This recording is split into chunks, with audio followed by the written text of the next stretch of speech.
Saudara, di tengah kampanye Pilpres, Jaksa menangkap juru bicara Tim Nasional Pemenangan Anies Muhaimin atau Timnas Amin, Nurindra Karismiaji, dengan jerat kasus pajak dan pencucian uang. Kata kejaksaan, moratorium kasus di tengah Pilpres hanya berlaku untuk kasus yang ditangani jaksa, bukan aparat pajak. Nurindra Karismiaji, juru bicara tim sukses Anies Baswedan, Muhaimin Iskandar, ditangkap jaksa dan kini mendekam di rumah tahanan Cipinang.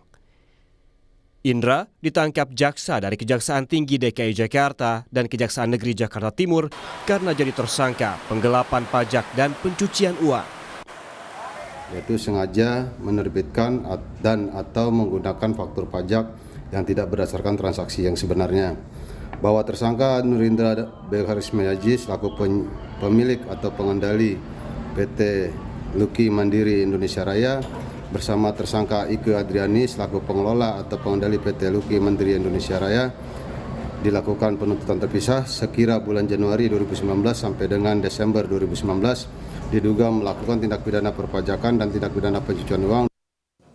Penangkapan anggota timnya tersebut direspons Kapten Tim Sukses Anies Muhaimin, Syaugi Alaidrus, dengan mengingatkan adanya moratorium pengusutan kasus selama pemilu yang dicanangkan oleh Kejaksaan Agung.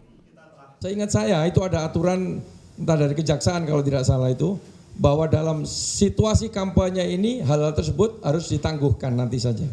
Dan tim hukum kita sudah melakukannya dengan baik menurut saya. Tapi Kejaksaan Agung berargumen, moratorium yang pernah diucapkan Jaksa Agung hanya berlaku untuk kasus yang ditangani jaksa sejak penyidikan sampai penuntutan.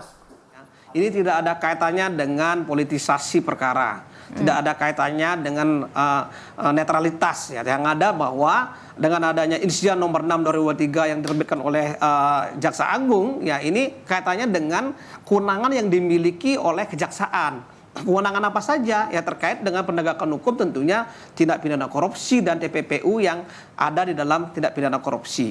Berarti artinya apa? Proses penyidikan dan penuntutan itu dimulai dari kejaksaan dan khusus yang dilakukan oleh para calon legislatif dan eksekutif yang ada di daerah maupun di pusat, seperti itu. Jadi jangan dicampur adukan bahwa kalau ini perkara perpajakan, tentu penyidikan dan proses penyelidikannya ada di PPNS perpajakan. Satu lagi, kasus Indra sebetulnya sudah dari 2019, tapi baru diproses aparat pajak pada 2023 di tengah pemilihan presiden 2024. Dan menurut jaksa, hal ini tak bisa dicegah karena yang berwenang adalah aparat pajak.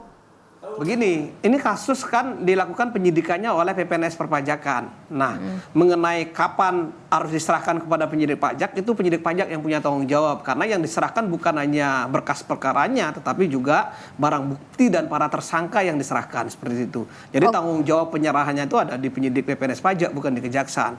Ketika tahap 2 itu dilakukan baik oleh PPNS perpajakan, bea cukai atau Mabes Polri, ya itu menjadi tanggung jawab kita. Kita tentu akan memprosesnya lebih lanjut seperti Banyuwangi sekarang sudah sampai Anies Baswedan, sang calon presiden tempat Indra menjadi juru bicara, juga merespons. Anies meminta aparat pajak adil dalam menangani kasus hukum di saat pemilu berlangsung. Apalagi kasusnya sudah berlangsung lama namun baru diproses saat ini. Jadi kita hormati proses itu. Sambil saya berpesan kepada semua para pejuang perubahan, tantangan yang kita hadapi bersama. Banyak sekali dari teman-teman yang bekerja diperiksa pajak, dan banyak sekali yang tidak diperiksa itu merasakan pemeriksaan yang tidak fair.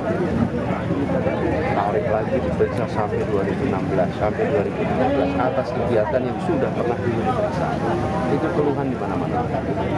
Jadi saya ingin sampaikan kepada para petugas juga yang adil. Indra jadi orang pertama di tim sukses kontestan pemilihan presiden yang ditangkap aparat dengan kasus pajak di tengah kampanye berlangsung. Dengan kasus yang sudah diproses lama, yakni pada 2019.